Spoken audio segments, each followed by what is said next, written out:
दत्तात्रेयं महात्मानं वरदं भक्तवत्सलं प्रपन्नातिहरं वन्दे स्मतृगामी सनोवतु। दीनबन्धुं कृपासिन्धुं सर्वकारणकारणं सर्वरक्षाकरं वन्दे स्मतृगामी सनोवतु।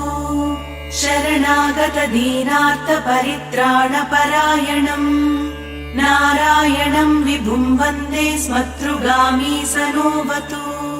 सर्वानर्थहरं देवं सर्वमङ्गलमङ्गलम् सर्वक्लेशहरं वन्दे स्मतृगामी सनोवतु।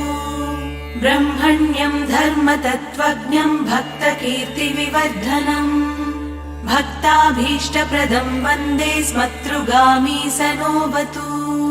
शोषणं पापपङ्कस्य दीपनं ज्ञान